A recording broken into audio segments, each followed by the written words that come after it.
What up, what up, what up? Ladies and gentlemen, boys and girls, want to thank you for joining us for another edition of your new favorite podcast, one of the best podcasts out, the Charles Coleman Podcast. I am your host, Charles Coleman, and I am pleased to welcome you to another edition of the show. Got a lot to talk about today, but before we get into it, make sure you hit that like button, hit that subscribe button at the bottom of the screen.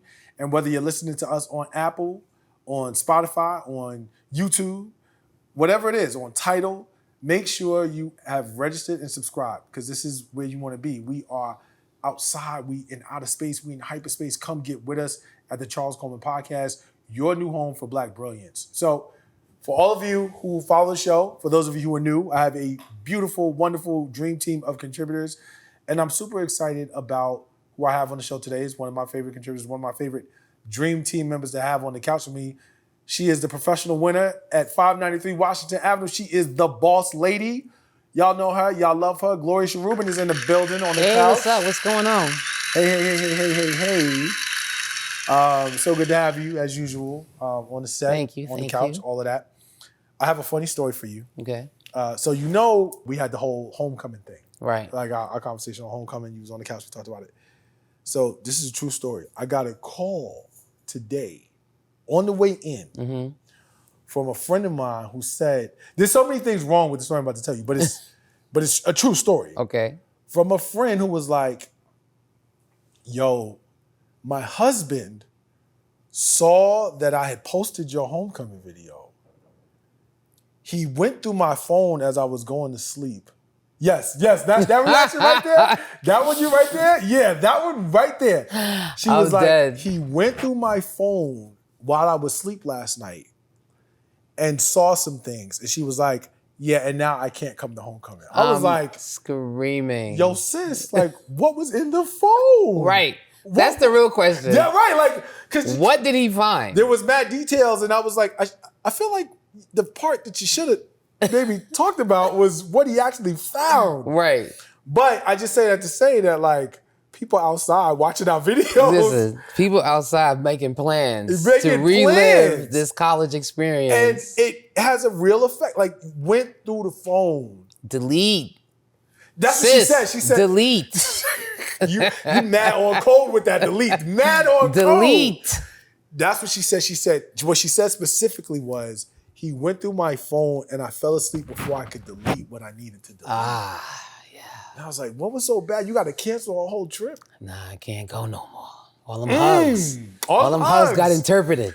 So is anybody like, have you experienced yet, I'm just curious, the like idea of like people now coming up to you about knowing, because they know now, like they know you're a contributor on the podcast. Do they come and, yo, so? Man, folks is like, yo, you need to bring me on the couch. I got some things to say. I'm like, pull up, kid. Pull up with no address. No address. Pull up. See, that's the thing. Now you understand. Nah, but that's why I went and I did the little post, like, let me get some feedback, because I want to get people engaged. I think it's a good thing. They like it. So that's a good sign. You know what I mean? They feel like the conversations are meaningful. No, and that's good. And we want that. So if you're in the comments and you're watching us, feel free. Let us know what you want us to talk about. Like, Yeah, we're that's a real all for thing. it. That's a real thing. I'm totally with it. But the thing is, what you're going to find is, and this is funny, because now you're understanding it more like in this space, people will watch you and they think they can do what you do. Because you make it look easy. Like if we're on the couch, people think like, oh yeah, I can get on there and say something.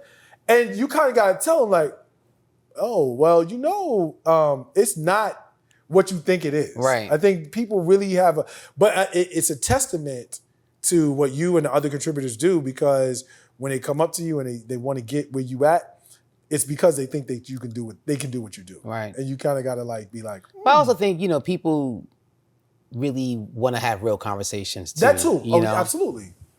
Absolutely. I think that's a really important part of it. And I'm glad that this is a space for it. That's where people Right. come. Absolutely. That was the whole idea and why what we do is so important. So let's get into what we do. Let's get into our shortcuts. These are our news and views and opinions. Our conversations about stories that you may not necessarily hear a lot, but things that are on the mind that we want to talk about. So this is something I really want to talk to you about. I saw a celeb. I'm not going to name the celeb because I'm not airing her out, but it's just, she's not the focus of the story. Right. I saw a celeb who's recently split with her hubby of like 15 years or something like that, right? And, you know, I don't really follow her. I actually don't follow her on Instagram or any of the socials, but a lot of the blog sites have been, when she announced that they were getting divorced, it was a big deal. And then she's been doing all these like self-love affirmation posts throughout the court. And I just feel like it's too much. Like, it's too much. Like, why do we have to do that? Like, I just, and I'm gonna be honest, I feel like it's mostly women who do this. Don't drag it. I'm not dragging it. Why though. you always gotta come after us? I'm not coming after all y'all all the time. I'll be trying to come here without my gloves, and I'll be like, I gotta keep them in my bag. Is that what it is? Because you always coming for us. It's not that. It's that. Think about it. I'm gonna be real here, right? Think about the cycle. We watch women go through all 12 stages of grief throughout their breakups. It goes through the, you know, the anonymous pray for me. I'm going through it. There's that one, right? Then it's these men ain't shit. Da da da da. Then it's the mad sub. The mad subs, right? You got to go through a phase of subs. Then she's getting her groove back. She outside. She's in the gym every day. She's showing those pictures. You're so vested. It just pops up. You're like, Jesus Christ, when you find another man already? I'm dead. Why? I just feel like it's too much. You know, is it cathartic? Because men, we do one thing. We do be like, reintroducing the some and meeting the others outside again. City boys. That's all we do. That's no, it. I don't agree. I think that there are some men that are still emo. Very emo. Really? Tyrese, very emo. He is one example what? that came up. Bro. I'll give you that one because he came. Mad timelined everything. In my head, I was like, please don't say Tyrese. Please don't say Tyrese, but you got him. You got him. So, yeah. But no, I think that it has a lot to do with the way we're socialized, and I think that people go to social media as a way to kind of like just kind of dump all their feelings. You know what I mean? And some people find it therapeutic.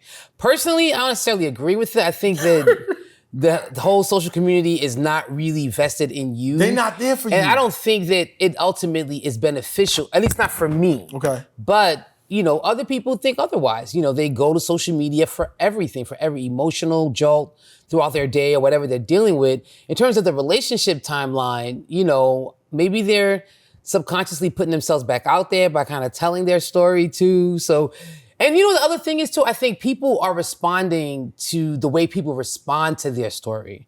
I think that's what kind of feeds the desire to continue to, you know what I'm saying? So post that kind of personal information because you're getting you're getting some kind of engagement from and helping you deal with what you're dealing with. You know what I'm saying? So, you know, but it's not for everybody. You know, I'm a very private person. I'm not gonna go. I'll be going through stuff and you won't even know. You'll find out what I went through 2 years after it happened. Like, so you're divorced? Like when? You know what I mean? Right. But there are folks, you know, they have an argument and they on social media putting it, you know, putting all the information out there. So, you know, to each his own, but I can't say more women than men. I think generational, it'll probably be the younger generation more than the older generation. I still maintain that it's something that, and I'm not saying the more women than men thing in necessarily a derogatory way. I think that you've talked about the fact that in a lot of ways, sort of women are socialized where that space is actually okay for them. Right. Like it's actually okay for, absolutely.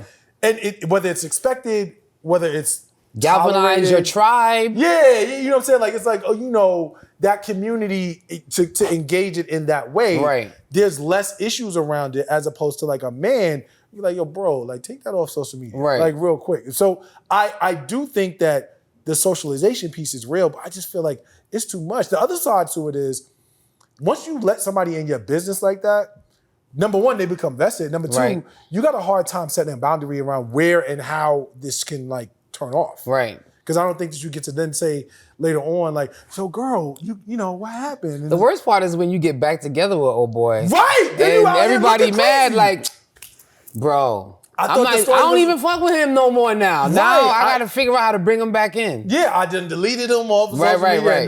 Now y'all holding hands in botanical gardens, and I'm looking like, oh, I was just talking shit about him. Right. I'm mad crazy. Yeah, that is what you gotta be careful about that. Want to switch gears, keep moving on. We're just going to transition to our main topic. Welcome back, ladies and gentlemen, boys and girls. And super excited to continue with our Black Brilliance Conversation series where we interview movers and shakers all over the map in different industries. Super excited about today's conversation. We haven't really had a conversation about Blacks in tech. We've talked about entrepreneurs. We've talked about the importance of supporting community. We've talked about a number of different things. But today we get to have a really, really special conversation.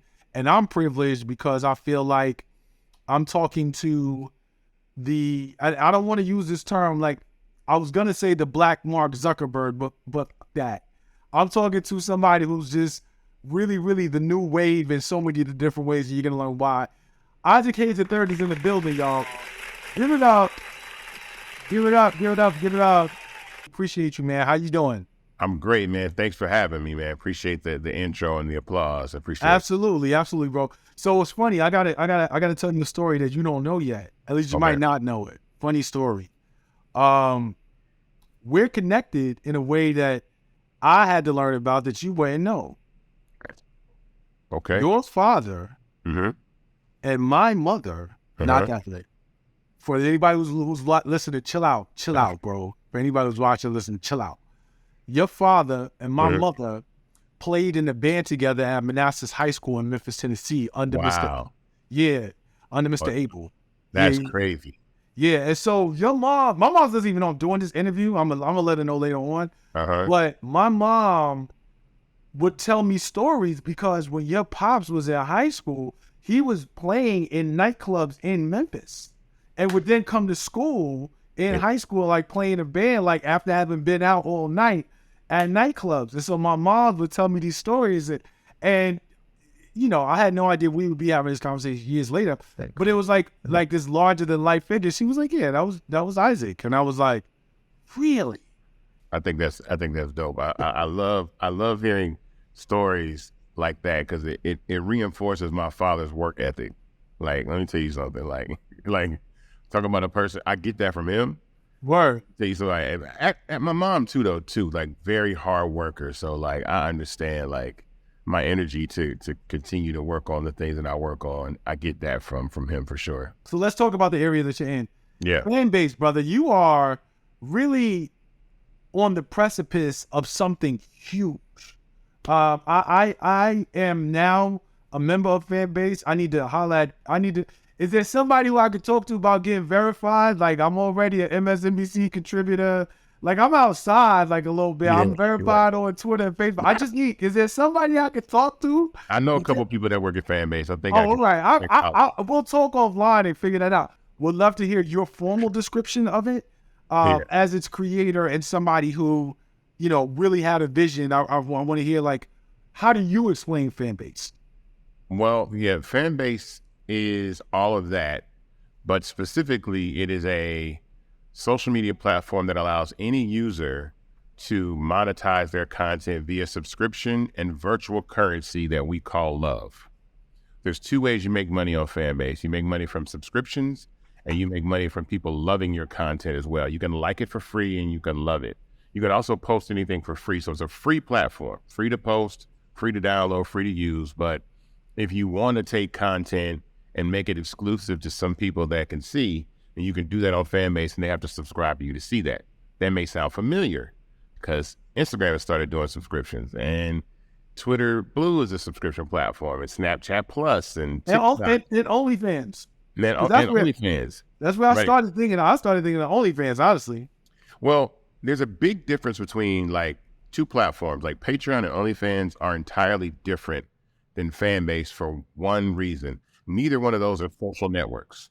They're not social networks where people go and they actually build community. Once you go to OnlyFans, you're there to see the specific person you're there to see, and then you pay for that content, and there's nothing left to do the same with Patreon. Another distinction that I think we should make, we have to change the glossary, the definition of what a user or a content creator is in the realm of social media. Every single person on social media is a content creator. They're to varying degrees, but we are all contributing to this mass volume of content that gets churned through an advertising machine and monetize to the benefit of the platform.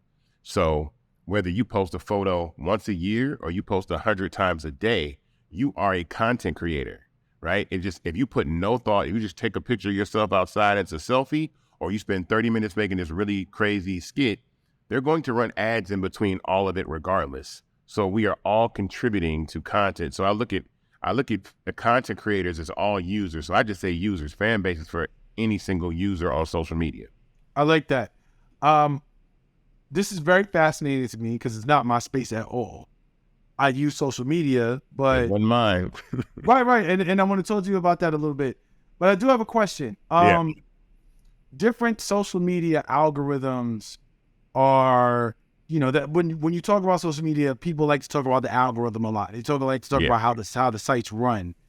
And in today's space, because of the balance of ad revenue and people who buy ads and things of that nature, algorithms are designed to, get your content out, but not necessarily in a way that decentralizes people who would buy ads and spend that type of money. How does Fanbase draw the balance in terms of I got to have paid advertisers, which I understand, but I also, want people to be able to see the content that they put out? Well, the biggest difference is we don't run ads. We're not ad-based. Okay. And so that's more importantly. You don't see ads on Fanbase. And to be a little more technical, every piece of content that is on social media is run through some sort of moderation AI. It can detect words, shapes, sounds. So the things you say in the video, it can read text. It can look at objects to say this is something that might be pornographic.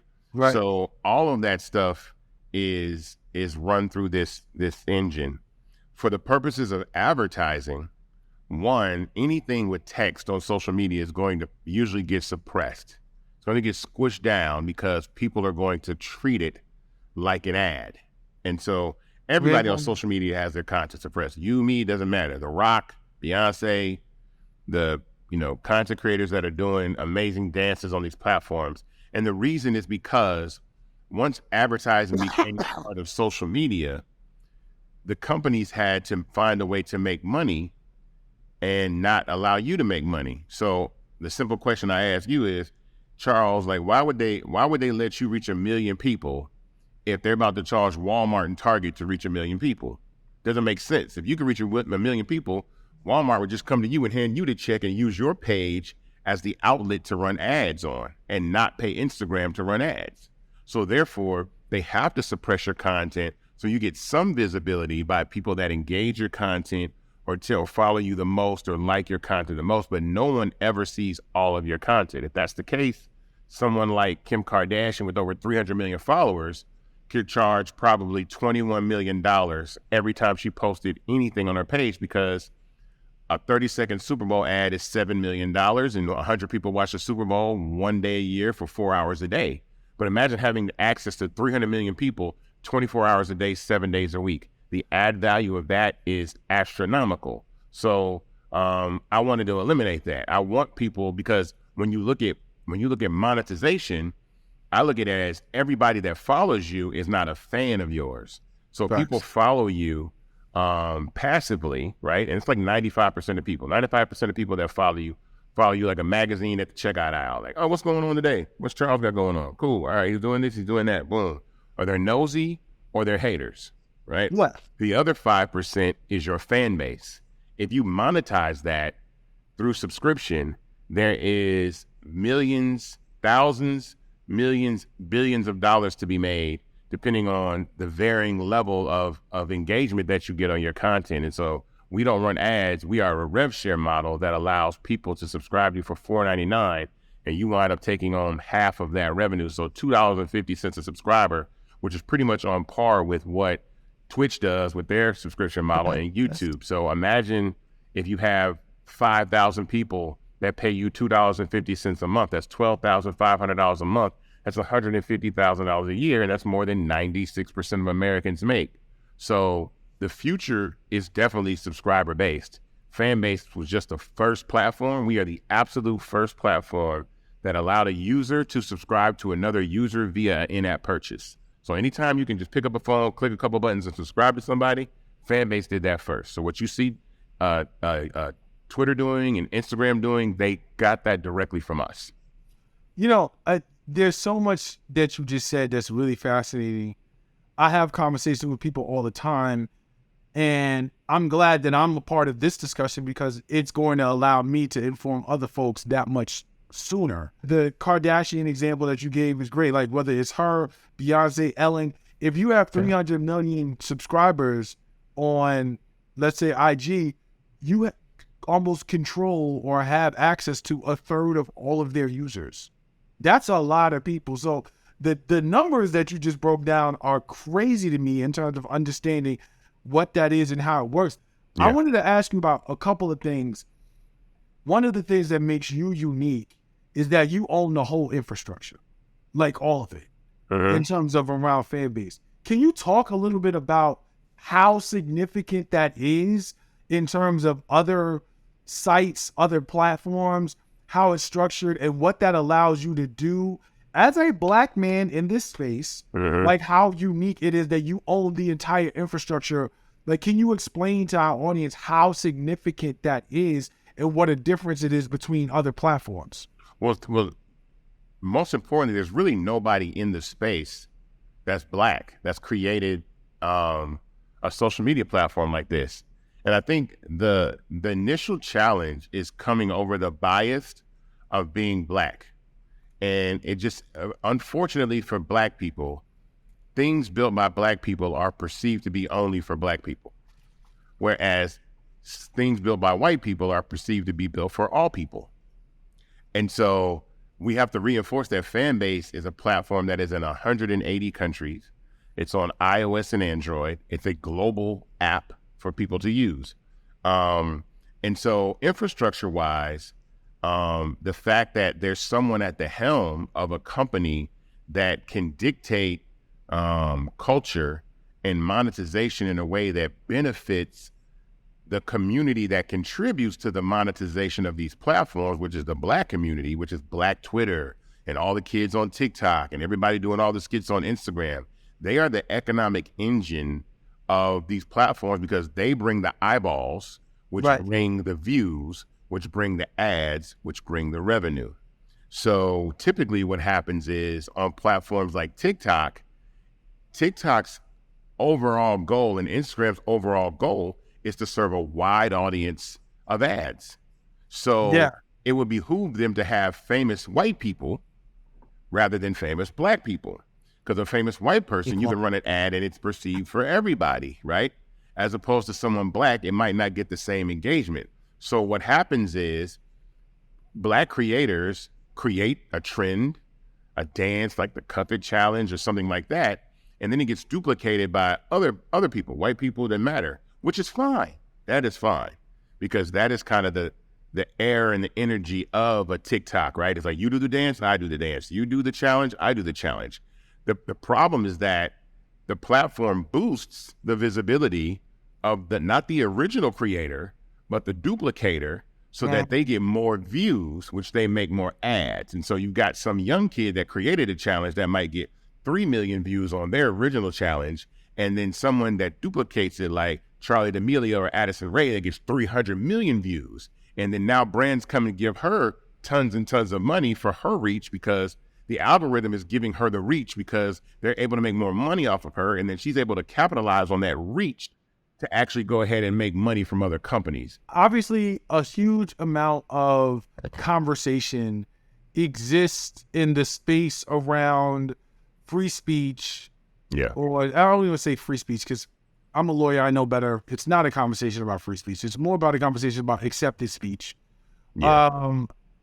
In addition to a larger conversation, as somebody who uses social media and is in the space of civil rights, I know that the way in which social media filters out certain things that are germane to our community, particularly as it relates to speaking out on police violence, speaking out on issues affecting our culture, speaking out on a number of different things and topics related to race, be they political, community-based, or otherwise. There's a lot of like conflict about where we feel social media should be and what its responsibility should be.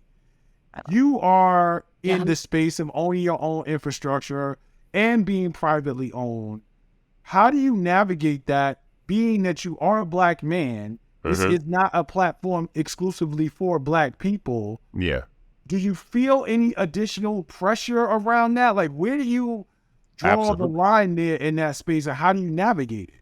I mean, listen, I feel the pressure from both sides.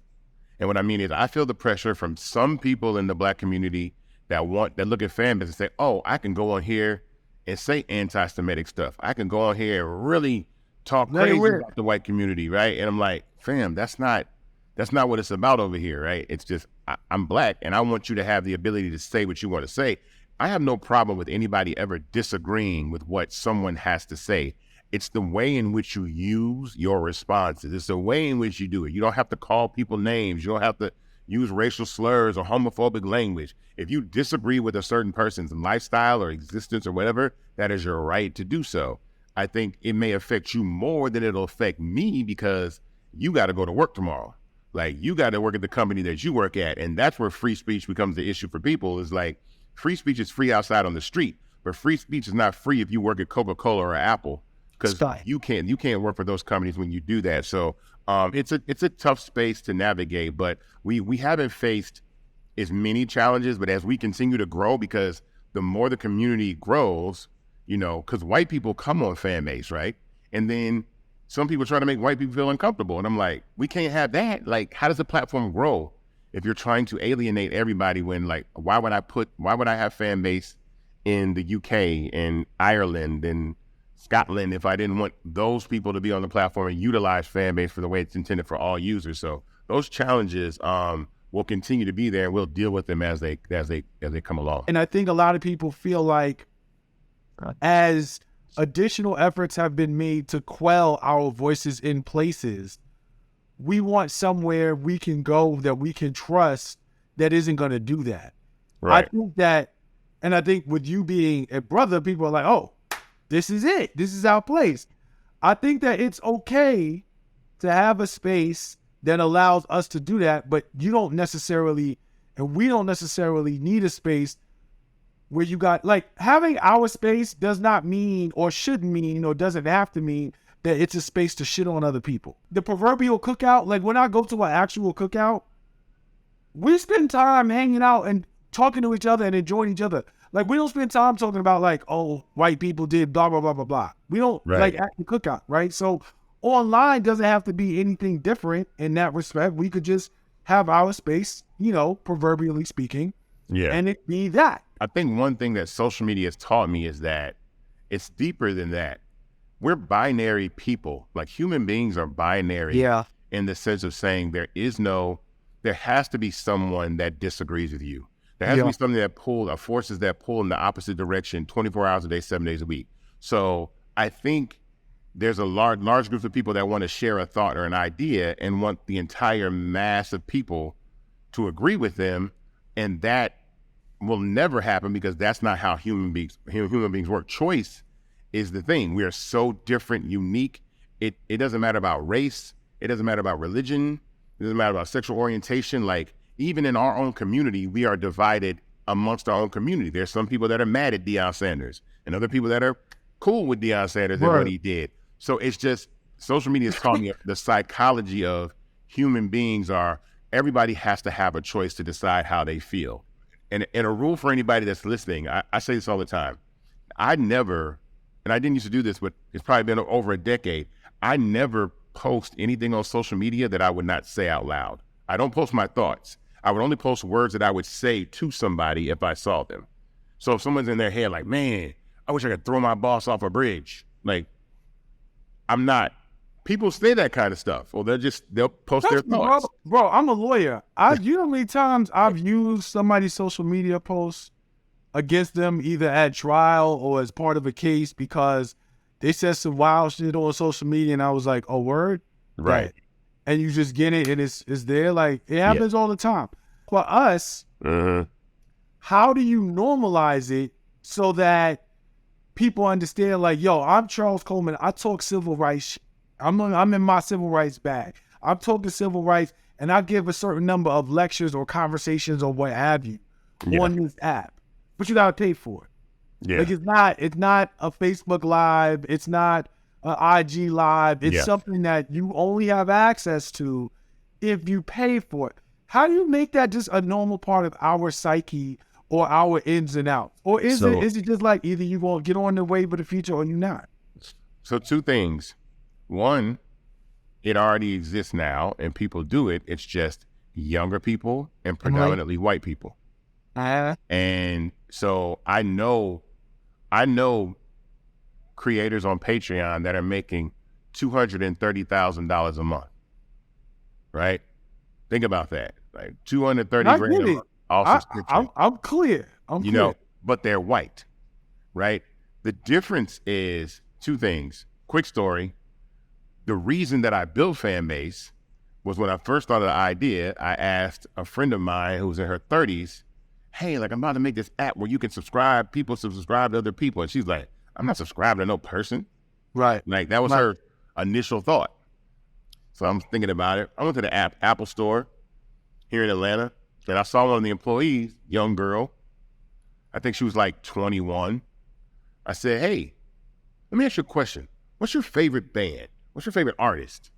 And I thought she was going to say somebody like Ariana Grande or somebody really popular. And she said some Latino band. I never heard the name before. Any band. I said, let me ask you a question. If you could subscribe to them for $4.99 a month, and they would post like small clips of them working on their album, behind the scenes stuff that everybody can get. And then maybe every now and then they might shoot you an opportunity to buy tickets or merch that no one else can buy. Would you do that? And her little answer was, fuck yeah, it's only $4.99, and walked off. Like, I was like, I got to build this. And so Fanbase is not a platform that is built for me or you. It is really a platform that's built for everybody, but the inheritors, the people that will assume control and influence on that platform are the Centennial Generation Alpha generation, because they understand that in-app purchase technology. They understand, like, I play Call of Duty. They don't think everything is virtual to them. My brother's 17, 16 years old. He doesn't really understand paper money. He understands the ones and zeros that are on the app on his phone that allow him, that are connected to a debit card that allow him to go swipe, and that's what he knows. The convenience of that. My thing is, it's about every social media platform, in my opinion, has a lifespan. It will live and it will die. That means MySpace is dead, Facebook is a senior citizen, Instagram is a middle-aged adult, Snapchat is a millennial, TikTok is a centennial, and Fanbase is going to be for Generation Alpha. And every social media platform is made relevant by the generation that use them, and then they become less relevant because, like happened on Facebook, my mama got on Facebook and I left Facebook. I'm like, I'm out of here, my mama's here. So, kids want to be on apps that their parents are not on.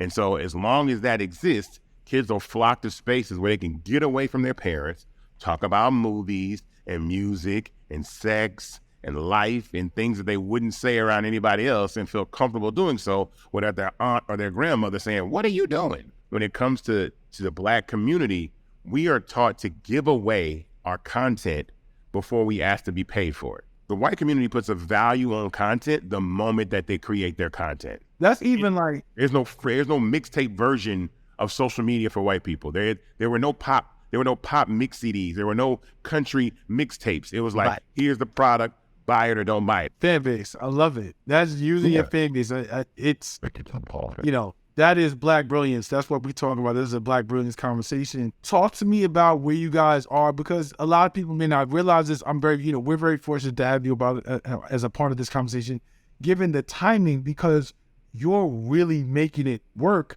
And your fundraising cycle, in terms of the realm where you are, you're busy. Right. You're busy and you're in demand and you're making it around. So I really want to tell you, I appreciate you coming on the podcast, but can you just explain what that means? Because a lot of people don't know. We've heard about, your, I think round A, your angel fund, all of this. Yeah. So talk about where you are and what your goals are and how that works. I'm an entrepreneur at heart.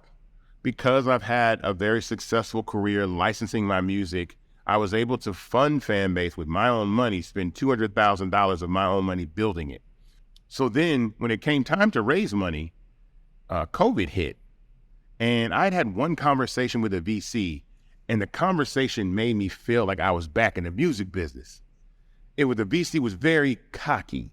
We don't really need you. And, if you get something going, what are your numbers like? Blase, blah, blah, blah, right? And I said, this reminds me of an artist that has no buzz.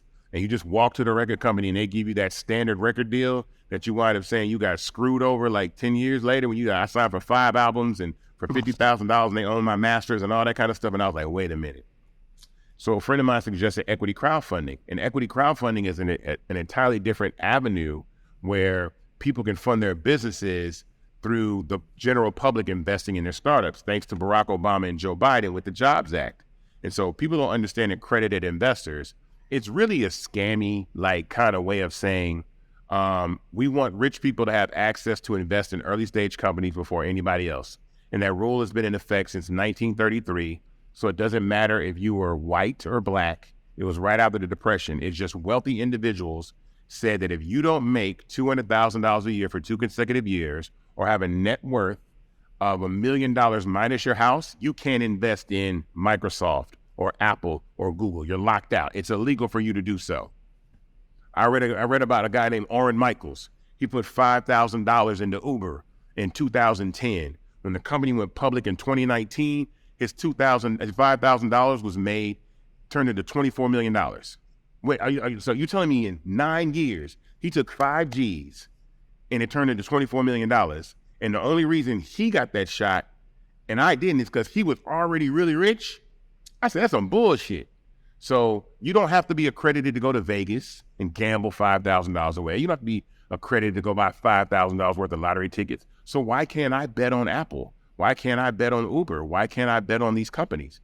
So the Jobs Act allows you to do that. So Fanbase, we have raised over $7 million in equity crowdfunding where the general public, anybody, can invest and actually sit on the cap table and own shares in Fanbase for the minimum of $245 up to the maximum of $100,000. So I've done 3 raises. The first raise I raised $3.4 million. The second raise, I raised $2.6 million, and I'm in a final raise right now. This is the last time I'm doing this. I'm raising $2.5 million one more time on Start Engine as a Rec CF campaign to allow anybody to invest, and we've already raised $1.7 million. So I'm about to reach the end of this. So I tell anybody that wants to invest, y'all know what he's saying. What he's saying is, yo, this train is out the gate, right? And it's pulling into the next station, and after that, all tickets is off. So if you really got a little bread you want to throw it around. Yeah. I tell people, if you want to invest in Fanbase, go to startengine.com/fanbase, and that is exactly where you can invest. The process is pretty simple.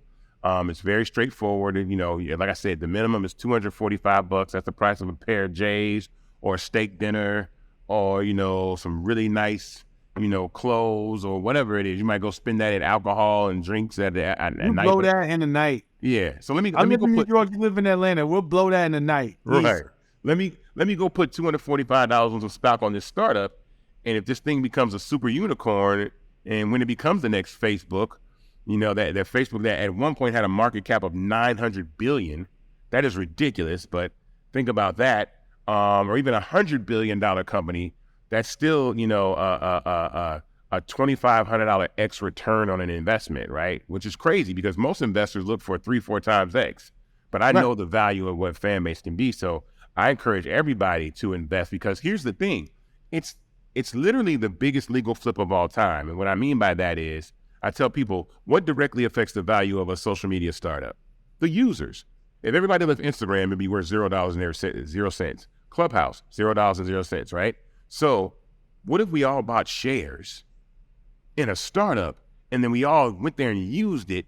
Then the value of the startup goes up And now we're legally inflating the value of our own stock by simply moving over to the platform. Listen, brother, this has been an amazing conversation. We could probably talk for a whole lot longer. Yeah. Because there's just so much to get into. I mean, I didn't even get into the fun stuff. This was the fun stuff. I didn't even get into the transition that you made from music to TED. Yeah. I'm a a geek at heart, so Aqua Teen Hunger Force is my shit. It's a lot of layers to stuff that people talk about, and I'm hoping that this won't be the first time we talk. I would love to have you on my Talk Back Tuesdays. I've seen you check in once or twice. Yeah. And I appreciate you for that. But this has been an amazing discussion, and I encourage people to follow you. I encourage people to fuck with fan base, to get on, to really make the shift. And here's another thing that I'm going to say really quickly before I wrap up. One of the things that drives me crazy is that we wait for somebody else to tell us our shit is hot before we get on it. Yep. Go fuck with fan base now because it's hot, as opposed to waiting for someone who's looking at our culture from the outside to tell us what we should already know, being on the inside, and then we say, oh, okay, now I'm going to go over here because they said it was hot. It's hot now. Get on it now. Mess with it now. Yeah. I really want to say that. I really want to thank you again for joining us. This has been an amazing conversation, our Black Brilliance series as part of the Charles Coleman podcast. We've had Isaac Hayes III, ladies and gentlemen, a.k.a. Ike Dirty. My man has been on with us. Appreciate you. Look forward to talking in the soul. Congratulations for everything you're doing. Thank you for everything you're doing. And we'll check you out soon. Yeah, startengine.com/fanbase. If you want to invest, that's where you go. And I encourage everybody to invest. We're about to close this round, and once it's over, it's over. So like 10 years from now, you'll be like, I could have invested in Fanbase. I could have got on, man. Now everybody's got phantoms, but me, Techies. People are rich. They walk around here with, Sharpays and living in these amazing mansions because they're Fanbase investors and their stock matured, and they got $24 million and $35 million and 150. I'm like, yeah, that was the goal. That was what it was, bro. We are on everybody's favorite part of the show. This is Rules of Engagement, our conversation about adult relationships, love, and sex. Still back here with my man, Cashmere Kurt, in the building, having this conversation with us. So this is like man talk. It's always interesting to have different members of the Dream Team. And when I get a chance to talk to you as the guy on the Dream Team, the conversations are always different. I have a question. It is something that I have debated a lot. I know what I think the answer is for me, but I think it warrants exploration. It's going to hit the ear. It might sound a little funny, but ask you, do men actually like women? That's something I've been debating for a while now. I would say no, naturally, no. Naturally, no. God damn. Yeah, just because think about it, right? For those of us who had the privilege of being around the older gentlemen of our existence, right? Yeah. The more OGs, but the archaic OG, right? That guy, yeah. Okay, that guy.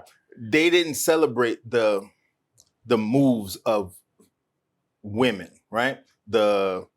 The things that they're interested in, the way that they carry out their communications and things like that. It was always seen as that's what they do. So now naturally, we do different shit. So now when you're forced to be around their shit, you don't know how to deal with it. So and it feels like almost like unnatural. Yeah. That's why I say naturally, I don't think we like women. That's interesting. Yeah. Because from my standpoint, the reason I asked the question, because a lot of people would initially be like, why would you even ask that? Why? That sounds crazy. It actually isn't that crazy. If you think about how men and women tend to relate to one another when you sort of watch, there are stereotypical images of men doing shit just because I don't know, I don't want to hear her mouth. Right. Or I got to go do this because. Mm-hmm. And it's like, yo, my dude, like at some point, do you even like her or like hanging out with her? And if you really, no, real talk. Because it's like the stuff that you really be wanting to do, you don't always look to her as somebody you want to do it with. You'll actually look to your boys. Like there's like this real, almost like homoerotic zone that a lot of men exist in but don't want to acknowledge because you want to do everything with your mans but have sex. Like I'm assuming I'm talking about. God, I'm talking damn. about. I'm just saying. I'm talking about completely heterosexual men. I'm not talking about men who sleep with men. I'm not talking about men who identify as gay. I'm saying that a lot of very just completely straight men. Okay. If you ask them like, what do you want to do today? I want to go hang with my boys. Right. I want to go hang with my man. And you don't really enter into the conversation about like, I want to be with my woman unless sex is like paramount or involved. Well, I wouldn't.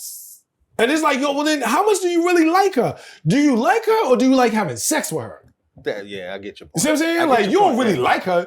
You just like having sex with her and you see this other shit you gotta do. Damn, I gotta go to Target. I gotta go to Home Depot on the day. I gotta go to the Broadway play shit. I gotta go to this dinner because her brother-in-law just closed on a house and they want to show us this.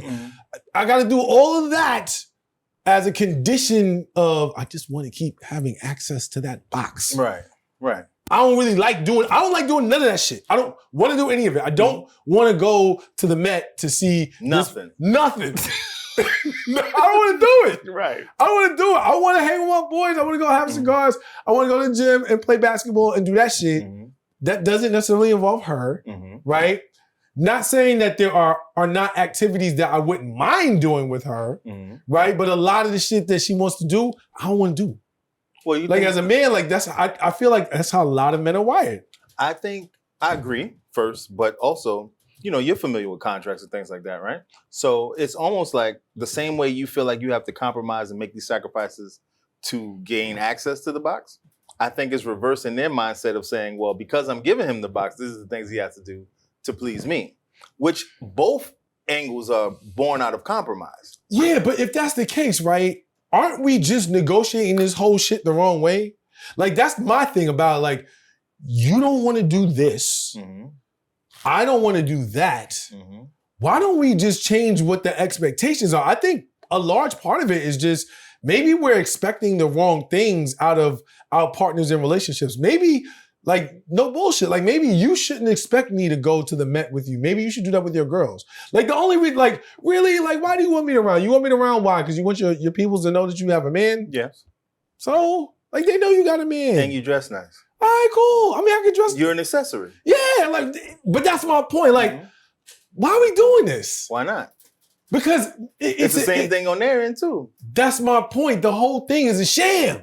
Like it's a sham. Because at the end of the day, I'm looking to engage this space for a very particular reason. Like, and I'm speaking as me, but I'm also speaking more so from the standpoint of a lot of men who don't have the courage to say like, yo, 90% of that shit I don't really want to do. Right. I just do it because I want this. Right. I got right? you. So, even though there are things that I might be like, all right, movies is not so bad. Eat, I gotta eat. Why not? I can do that. But I think in large part, maybe we're just going about this the wrong way because we're not thinking about what are the appropriate, or not even appropriate, but that's not the right word. What are the practical sort of like expectations from a relationship that actually work and make people happy, as opposed to like contractual exchange, compromise. I mean, there's always gonna be some compromise. I get that, right? Like I understand, I'm not messed up about the fact that compromise is a part of the conversation. It's just more so like, yo, I don't wanna sign up for some shit that I don't wanna do. Well, I mean, the first thing that pops into my mind is you gotta pick better, right?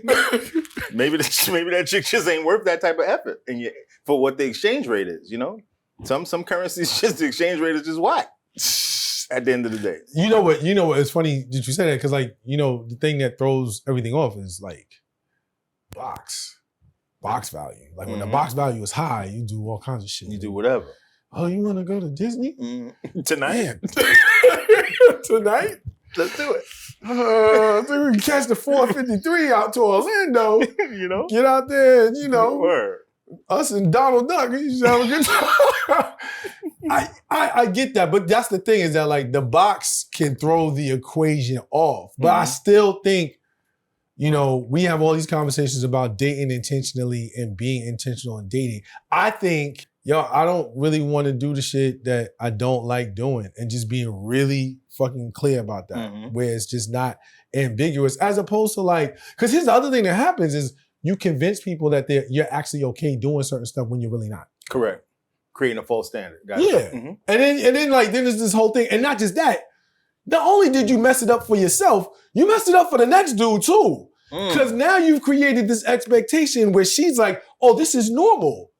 He wants to, why you ain't want to do it? My last two dudes wanted to do it. And so now she goes to her girls and she says, "What y'all man don't want to do the he ain't in this field like Jethro on that ass because I asked him to do my." So it changes the expectations when you just don't keep it a buck. So they having community box meetings. Well, that's what we doing? It's called the group chat. Group chat? It's called the group chat. Damn.